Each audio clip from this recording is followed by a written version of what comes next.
Assalamualaikum warahmatullahi wabarakatuh. Saya sedang bersama dengan guru kita, sahabat kami, senior saya di Al-Azhar Kairo Mesir, Al-Mukarram, Tengku Ustadz Damanhur Abbas.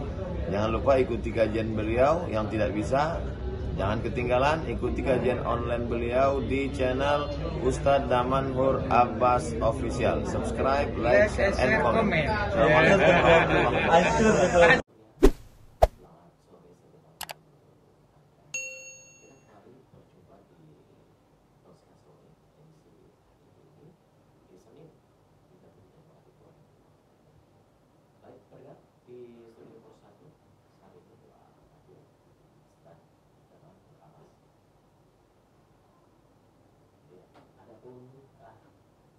Judul topik yang kita bahas yaitu mengenai pendapatan nasional. Baik, terlebih dahulu kita akan sapa Ustaz. Selamat sore, assalamualaikum Ustaz. Waalaikumsalam warahmatullahi wabarakatuh. Selamat sore. Apa kabar sore? Alhamdulillah sehat Pak Maimun. Ini menarik ya, pendapatan nasional.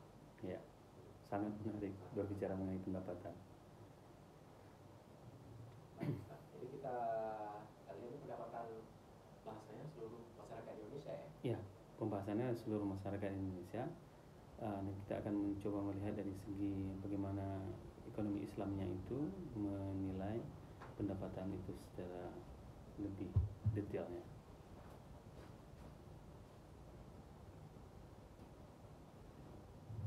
Iya. Ini kalau kita melihat pendapatan nasional, ini pendapatan bersih, pendapatan kotor. Nah, baik. Alhamdulillah wassalatu wassalamu ala Rasulillah. Rabbi shrah li sadri wa yassir li amri wahlul 'uqdatam min lisani yafqahu qawli. Amma ba'd. Pertama sekali, pada saat kita bercerita tentang pendapatan nasional, ada beberapa metode yang memang selama ini digunakan di dalam ekonomi konvensional, khususnya untuk Indonesia. Indonesia melihat bahwasanya pendapatan sebuah negara itu, gross national product itu dapat dilihat dari jumlah berapa produksi yang dihasilkan oleh negara. Sebagai referensi di dalam ekonomi makro Islam itu disebutkan ada 11 sektor industri yang menjadi sumber pendapatan negara Indonesia. Itu tidak termasuk dengan pendapatan non migas ya.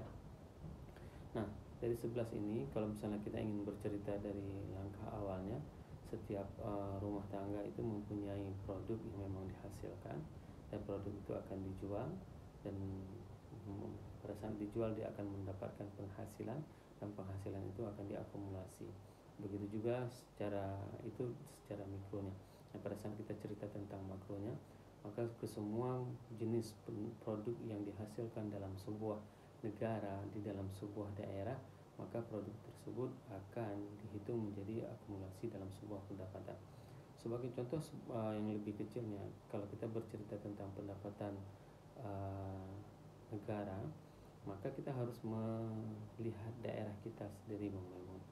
Kota Lok Sumawe itu punya pendapatan apa, sehingga dia itu bisa mempunyai penghidupan untuk membiayai pendapatan daerahnya sendiri. Ini sebenarnya yang perlu kita fokus bicarakan, bagaimana supaya setiap daerah itu mereka mempunyai pendapatan daerah masing-masing. Sehingga apa? Sehingga kita akan mengidentifikasi apa saja kebutuhan di dalam sebuah daerah tersebut, sehingga itu perlu perlu diproduksikan oleh daerah tersebut.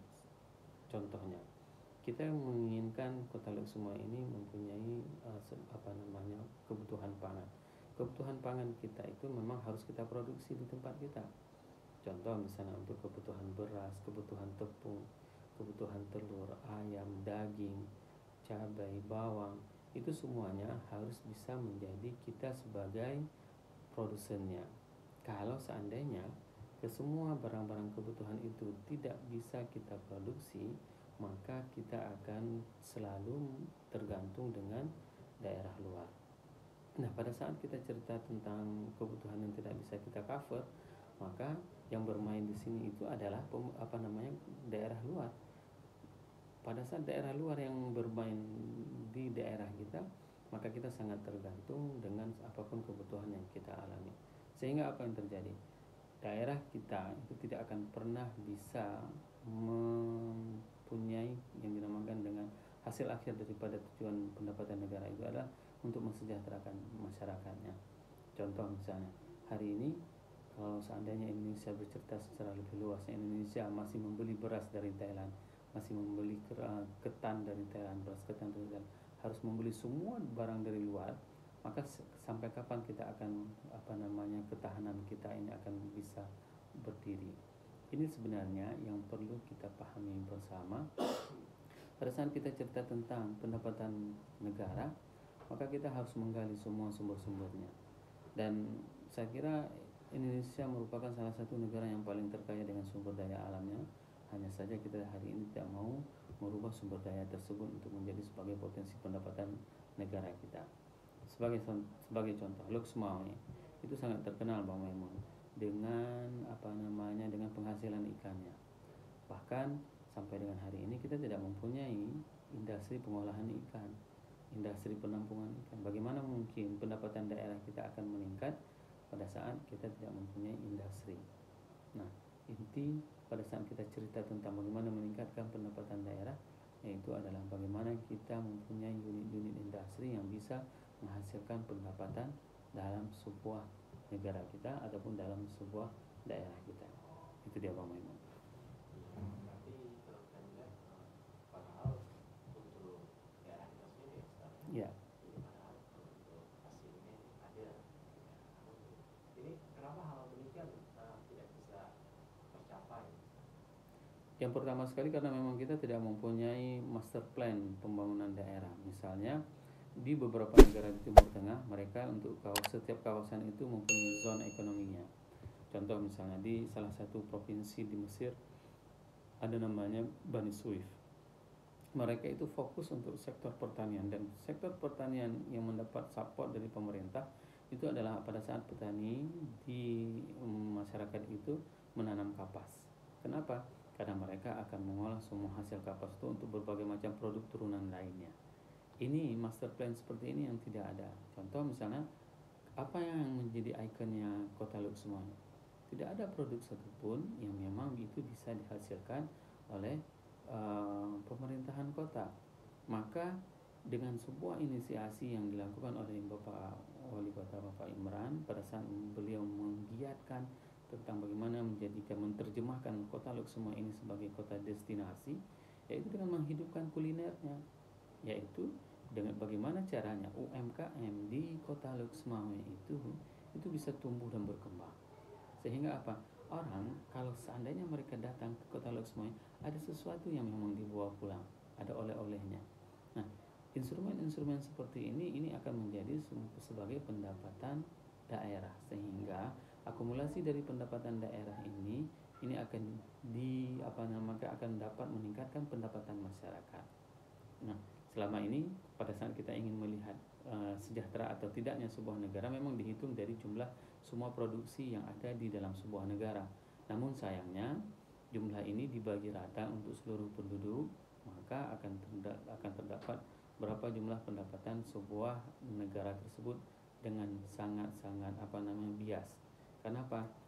Ternyata realnya masyarakat kita tidak pernah mempunyai pendapatan seperti itu. Contoh misalnya Indonesia mempunyai pendapatan sekitar $3.000.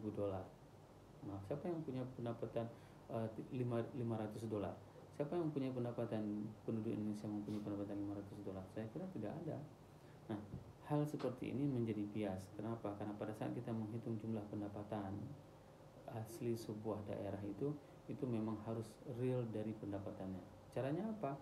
Buat sensus tentang bagaimana jumlah pendapatan masyarakatnya, dan itu sangat mungkin. Setiap desa kita berdayakan menasahnya atau suraunya atau musalahnya, dan dari situlah kita bisa menginput data kemiskinan dan kekayaan setiap desa masing-masing, sehingga apa? Kita akan mempunyai sebuah database yang real. Contoh, rumah A mempunyai 2 kakak dan 1 kakak di situ mempunyai pendapatan katakanlah 4 juta. Maka standarisasi di desa A, maka ini dia termasuk dalam orang-orang yang kaya. Sedangkan 1 kakak lagi, karena dia baru berkeluarga, mungkin dia masih belum punya pendapatan yang tetap, dia punya pendapatan 2 juta, maka dia tergolong dalam miskin. Nah, sehingga kita mempunyai sebuah database tentang bagaimana mengukur tingkat pendapatan sebuah daerah ataupun sebuah negara. Hari ini orang mengukur pendapatan sebuah daerah, pendapatan sebuah negara itu dari jumlah semua produk yang dihasilkan dalam sebuah negara, sehingga dibagi rata. Maka ini sangat tidak fair, terlebih pada saat alokasi dana dari pendapatan negara tersebut itu terjadi penyelewengan oleh beberapa warga negara. Saya kira demikian. Nah, andaikan pemerintah kita melakukan seperti yang Ustaz tadi katakan, hidupkan UMKM. Ini sedikit kita lihat sejauh mana khususnya pendapatan dan juga kesejahteraan masyarakat kita. Mereka pemerintah benar-benar menjalankan seperti upaya yang tadi Ustaz jalankan. Ya.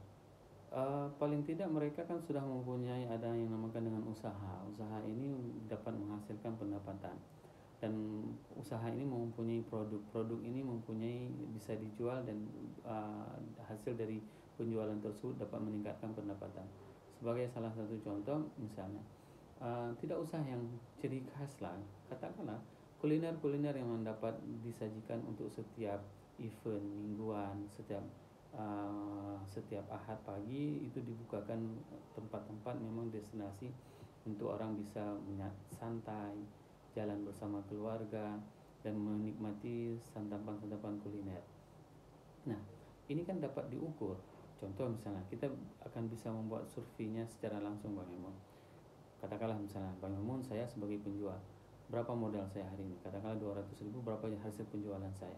Hasil penjualan saya satu hari ini katakanlah 500.000. Berarti ada 300.000 laba yang saya perolehi pada saat saya jualan dengan modal 200.000. Ini kan menunjukkan adanya peningkatan pendapatan yang dihasilkan oleh para pelaku usaha. Begitu juga untuk sektor-sektor yang lebih besar. Contoh misalnya, sampai dengan hari ini kita kan terkenal dengan berbagai macam makanan kita. Tapi sayangnya makanan kita ini memang tidak pernah kita produksi dengan skala besar. Contoh misalnya, kita terkenal dengan ikan kemamahnya, kita terkenal dengan ikan terinya, kita terkenal dengan kuah pliknya. Tapi itu semua kan tidak bisa disajikan secara produk nasional. Kenapa? Karena pertama sekali adalah teknologinya tidak tersedia. Yang kedua, daya tahannya tidak ada. Yang ketiga, memang packagingnya, marketingnya memang belum dikemas secara baik. Nah, kenapa bisa katakanlah misalnya salah satu spaghetti dari Italia itu bisa merambah masuk ke Indonesia? Kenapa? Karena memang iklannya bagus, kemasannya bagus, cita rasanya saya kira masih jauh lebih enak kalau menurut saya mie caluk yang dijual di pinggiran-pinggiran itu. Cuman sayangnya mie caluk itu tidak pernah diproduksi secara nasional. Misalnya bumbunya tidak pernah kita bisa mendapatkan kemasan yang memang kemasan tersebut dijual di supermarket, ya kan?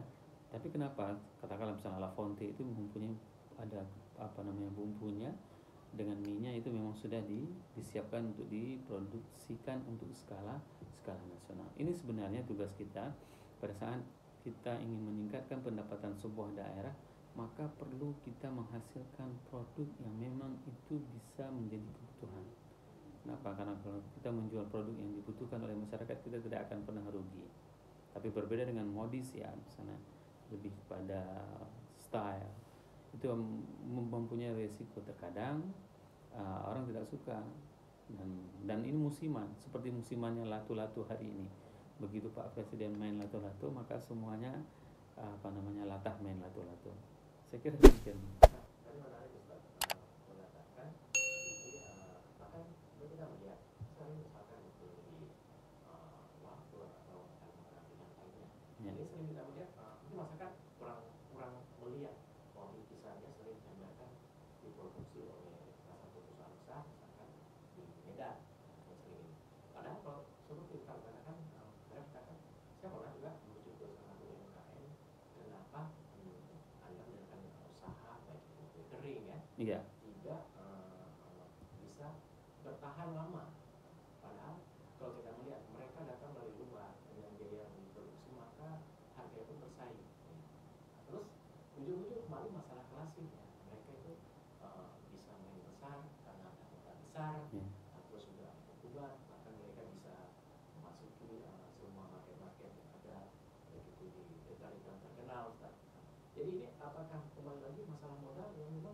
menjadi belenggu bagi para UMKM kita tidak bisa tumbuh lebih besar. Bahkan udah besar ini, misalnya saingan roti, datang roti dari luar, jadi gempur dengan roti yang harga ini, gitu kan. Jadi masyarakat kita kan suka yang besar, yang murah, gitu. Kalau rasa-rasa ya cuma sesuai dengan harga. Jadi apakah masalah klasik tersebut sering? Maka tugas kita memang tetap harus mensosialisasikan. Pada saat saya membeli produk dari saudara saya yang seiman, itu bukan dinamakan dengan ekonomi identitas, ya. Tidak boleh dikategorikan dengan ekonomi identitas, tapi itu adalah saling membantu sesama kita. Maka apa yang harus kita lakukan hari ini adalah kita harus giat dan mencintai semua produk yang diproduksi oleh saudara-saudara kita seiman. Ini adalah sebuah kekuatan kita belajar dari apa yang diajarkan oleh baginda Rasulullah SAW kepada para orang-orang Ansar pada saat mereka menerima orang-orang Muhajirin. Mereka tidak pernah melihat mereka itu bukan asolhu katanya, ya, bukan penduduk asli, tapi mereka tetap menjadi ikatan yang sangat luar biasa dikarenakan apa yang membuat mereka saling mencintai adalah faktor keimanan. Hari ini orang kita masih belum memahami bagaimana membantu saudaranya. Contoh, dia masih mau membela harga yang lebih murah Rp1.000, Rp500, padahal pada saat dia berbelanja kepada orang muslim tersebut akan mengeluarkan sedekah, akan menyantuni anak yatim, akan mengeluarkan zakat. Kesemua itu akan berdampak terhadap kita yang berbelanja kepada dia. Dia bayar zakat, pahalanya masuk ke kita. Hal seperti ini yang harus kita sadarkan kepada semua warga, baik di kota Luxmawi, di Aceh dan di Indonesia, bahwasanya berbelanja kepada orang muslim itu juga berjihad di jalan Allah dalam sektor perekonomian, walaupun harganya lebih mahal sedikit. Itu yang pertama, masalah harga. Yang kedua adalah masalah modal. Kenapa hari ini semua kegiatan umat Islam itu tidak pernah bisa mempunyai modal yang besar? Dikarenakan para penggerak usaha itu atas nama pribadi, ya. Ini yang paling bahaya, Bang Lemon. Contoh misalnya saya buat perusahaan, tapi perusahaan itu kan atas nama pribadi. Misalnya saya mau produksi roti itu atas nama siapa? Atas nama pribadi. Orang kira-kira tertarik nggak untuk membantu saya? Itu sangat tergantung kepada pendekatan kita, kesalehan kita, bagaimana track record kita, bagaimana orang melihat bisnis kita. Tapi kalau seandainya kita membuatnya itu atas nama umat, atas nama agama Allah, maka ini sangat-sangat mungkin, potensinya sangat luar biasa untuk bisa kita kembangkan. Ayo kita buat pabrik roti yang bisa diproduksi untuk skala Luxmawi misalnya, ya, pabrik rotinya. Maka kita memerlukan biaya, katakanlah misalnya 10 miliar. Dari mana kita uang 10 miliar tersebut, Bang Memon? Maka kita akan buka donasi wakaf 10 miliar untuk pabrik roti. Siapa yang memiliki perusahaan pabrik roti ini? Adalah umat Islam. Nah, ini yang berbeda. Siapa yang bekerja? Yang bekerja di situ adalah profesional. Siapapun yang terlibat di situ adalah sesuai dengan keahliannya. Nah, mereka itu akan mengambil hak gajinya sesuai dengan apa yang mereka lakukan. Kalau sistem seperti ini yang kita tawarkan kepada masyarakat, itu potensinya sangat luar biasa. Tapi kalau seandainya siapa mau bantu saya ada usaha pribadi, nah itu sangat mungkin, kecil kemungkinan orang akan tertarik untuk mendonasikan dananya. Tapi kalau cerita tentang ekonomi umat, ini adalah harta Allah, maka instrumennya banyak. Instrumennya itu adalah seperti wakaf, ada sedekah, ada infak, dan berbagai macam instrumen lain yang memang itu bisa dijadikan sebagai modal pembiayaan. Saya kira masalah modal itu bukan permasalahan klasik memang, ya. Hanya saja kita hari ini tidak pernah mencoba untuk menerapkannya itu. Kenapa? Karena kita takut nanti kebagian untungnya untuk orang lain, bukan untuk kita saja. Itu juga sering kita lihat berhubungan dengan pihak ketiga. Iya. Yang tentunya Ustaz kembali lagi ke hal yang dilarang. Iya. Hal yang dilarang? Ya, seperti kalau berhubungan dengan perbankan, ya, mau nggak mau ya pasti telah kecampur situ antara riba dan tidak dengan pinjaman itu. Kalau di Aceh kan kita sudah terbebas dari sistem ribawi karena kanun LKS tahun 2018 itu sudah membebaskan. Nah, permasalahannya orang akan sedikit tergerus keuntungannya apabila berhubungan dengan perbankan. Nah, maka solusi yang paling efektif dari hasil kajian research yang kami lakukan itu adalah social fund, Bang. Memang social fund, dana sosial itu merupakan hal yang paling memungkinkan bagi kita untuk meningkatkan pendapatan negara. Dan ternyata kalau kita ingin membuka semua kitab-kitab turaf, itu sumber pembiayaan negara pada saat itu adalah bukan dari, katakanlah seperti hari ini misalnya, bukan dari sumber pajaknya yang begitu banyak, enggak, tapi dari sedekah umat Islamnya. Saya ingin mengulang dan ingin menyampaikan berkali-kali, hampir seluruh penduduk, hampir seluruh negara Islam di Madinah itu pernah mendapatkan uang secara cuma-cuma dari Abdurrahman bin Auf, sepertiganya. Ya, bayangkan, sepertiga penduduk negara Madinah, ya, negara Islam waktu itu pernah mendapatkan uang secara cuma-cuma dari Abdurrahman bin Auf, dan sepertiga dari mereka itu pernah mendapatkan pinjaman modal dari Abdurrahman bin Auf, dan sepertiga dari penduduk Madinah, ya, negara Madinah, negara Islam pada saat itu pernah mendapatkan hutang dari Abdurrahman bin Auf. Dari mana sumber pembiayaan? APBN, dari salah seorang milioner yang paling kaya. Pada saat dia meninggal dunia, dia meninggalkan uang sebesar 6 triliun rupiah. Manusia yang dijamin masuk surga oleh Allah, ya, dan dia adalah manusia yang paling kaya pada saat meninggal dunia. Bukan berarti pada saat kita kaya itu dilarang, tidak, ya. Ini yang salah. Hari ini ada sebagian orang skeptis terhadap pemahaman kaya. Jangan kaya, karena itu tidak pernah dianjurkan. Kaya harus, tapi kekayaan itu harus dimanfaatkan untuk membantu agama Allah. Ini yang harus kita lakukan, ini yang harus kita perjuangkan. Sehingga apa? Sehingga pendapatan negara itu kalau bukan hanya kita andalkan dari sumber-sumber pendapatan asli negara, apalagi kita mengkaji dari segi pajak, maka tidak ada satupun negara yang bisa dianjurkan untuk meningkatkan pajaknya. Tidak ada. Dalam teori Islam, semakin besar pajak yang dipungut dari warga, itu menunjukkan semakin sakit negara tersebut. Jadi untuk meningkatkan pendapatan negara, yaitu dari kesalehan. Ada transfer payment yang ini luput dari pembahasan tokoh-tokoh ekonomi konvensional. Ya.